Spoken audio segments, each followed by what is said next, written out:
Pai, do Filho e do Espírito Santo. Amém. Queridos irmãos e irmãs, um ótimo e santo dia para nós. Continuando o evangelho de ontem, Jesus vai falar hoje da importância dos bens temporais. Vamos acompanhar. Muito importante o evangelho de hoje, para trazermos para o nosso coração, a nossa vida, e sermos desapegados e felizes, conforme a proposta de nosso Senhor Jesus Cristo. Evangelho do dia. Evangelho de nosso Senhor Jesus Cristo, segundo São Mateus. Naquele tempo, Jesus disse aos discípulos: em verdade vos digo, dificilmente um rico entrará no reino dos céus. E digo ainda, é mais fácil um camelo entrar pelo buraco de uma agulha do que um rico entrar no reino de Deus.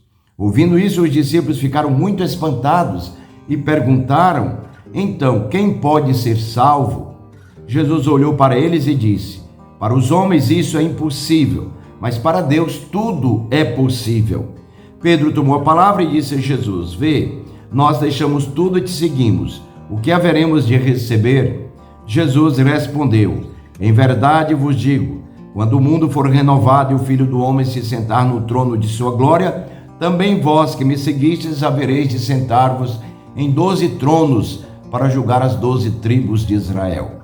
E todo aquele que tiver deixado casas, irmãos, irmãs, pai, mãe, filhos, campos, por causa do meu nome, receberá 100 vezes mais. E terá como herança a vida eterna. Muitos que agora são os primeiros serão os últimos, e muitos que agora são os últimos serão os primeiros. Palavra da salvação. Glória a vós, Senhor. Vejam, queridos irmãos e irmãs, logo no início do Evangelho, nós temos o sentido porque os bens materiais são necessários. São necessários para a sua vida, para a minha, para a igreja, para a família. São necessários. O próprio Jesus diz que se não entendermos a finalidade desses bens, nós não entraremos no reino dos céus, no reino de Deus. Jesus está dizendo aqui o rico, no sentido de dizer todos nós que fechamos o coração e travamos diante desta proposta de Jesus. Ou seja, nós nos apegamos tanto que não há mais espaço para Deus, para a família, para o lazer, para as obras de caridade. A própria igreja diz, lá no seu ordenamento jurídico, canônico, lá no direito canônico, que a igreja precisa desses bens. Com certeza, a igreja precisa desses bens, mas com uma finalidade. E ela diz que esses fins próprios é a ordenação do culto, ordenar o culto, o sustento do clero.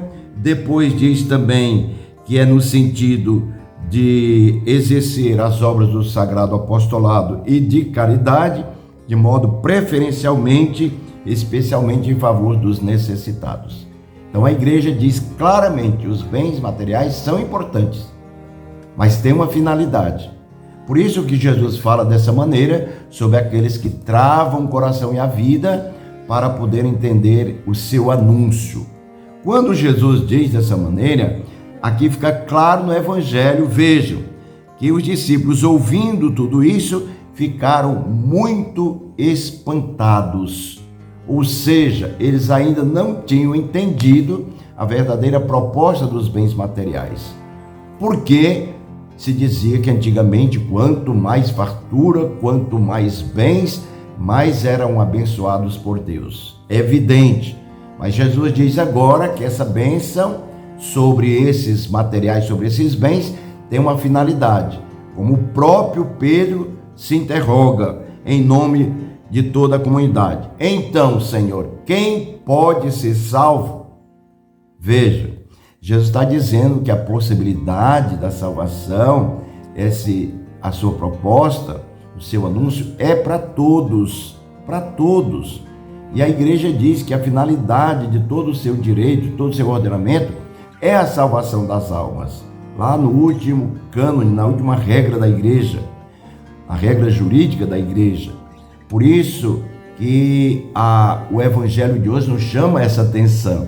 Que maravilha esse evangelho de hoje, queridos irmãos e irmãs. Jesus não está condenando a riqueza, de forma nenhuma. Ele quer que você tenha abundância para ser feliz, para favorecer a família, para ajudar o próximo, para fazer o exercício da caridade, mas sem ficar apegado, ou seja, colocando como um sentido absoluto, porque a riqueza é para agora, é para o tempo, no sentido temporal. Ela não nos leva, ela não nos garante a salvação, mas é um meio para favorecer esse fim, que é a salvação.